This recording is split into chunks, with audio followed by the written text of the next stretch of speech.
I'm not gonna lie to you.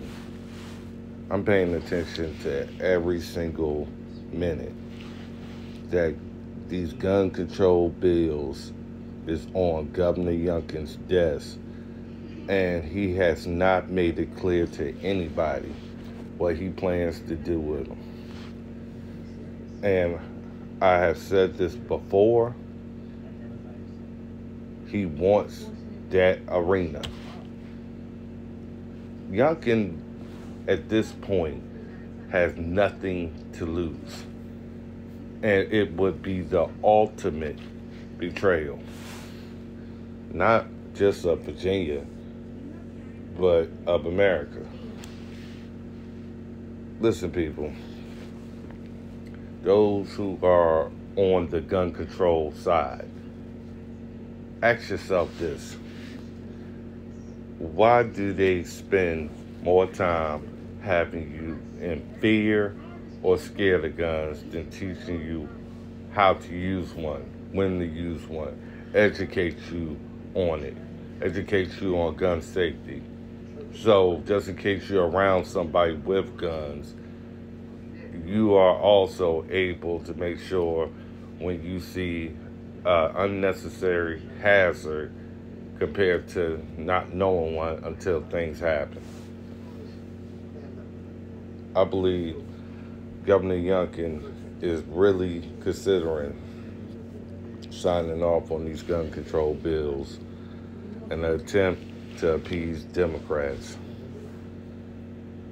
not appease the will of the people. Listen, people, you're only living because you have the means and the opportunity to defend yourself. How you decide to defend yourself is however you choose. But if you have no means to defend yourself and your family, anything, and I mean anything, can kill you. And how much of a quality of life will you have when you know anything can kill you and you don't have no means to fight back? One thing I can also make clear to everybody, we can fight as much as we want verbally, but how often do you really see us fighting physically?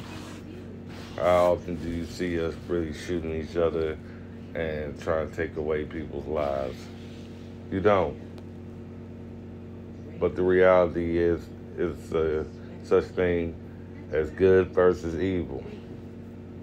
It ain't just about a good guy with a gun killing a bad guy with a gun. It is about the fact that we never know who's going to be the next one to flip, to change from good to evil. Almost like changing from Republican to Democrat. No pun intended. Listen, people, I'm more worried about what Governor Youngkin is thinking about and what he plans to do. Because what he would be starting will basically go nationwide. And the thing is, people are lacking the education and awareness to know what the Second Amendment means, and that's what they intended. We wasn't intended to be able to defend ourselves mentally or physically.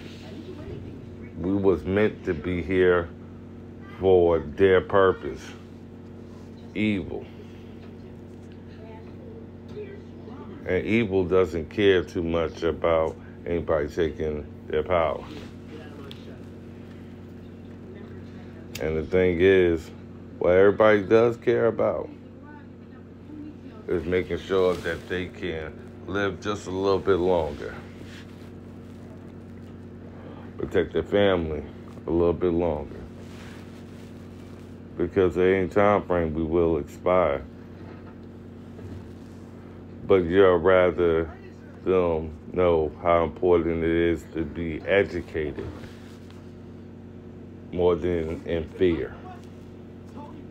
And that's what Democrats is trying to do. They're trying to take away any kind of ability to know anything unless they want you to know it or believe it. And that's why the Second Amendment is so important, because it's more than just about a gun. It represents the ability for us all, that what God had given us all, a life where we can pursue our own happiness, our own joys, and our own freedoms. Not to be denied it and never even try to even take hold of it, even if you feel like it hasn't met your standards. But to know that you can never try. The Second Amendment is the reason why you are able to. God bless you and God bless America. Tell Glenn Youngkin to veto anything that infringes on our right to defend ourselves or our families. Because by you taking away that right, and by you taking away of the means of that right, you are giving evil a victory. And what is your life worth? Or what is our lives worth if we have a leader that thinks we clearly don't matter?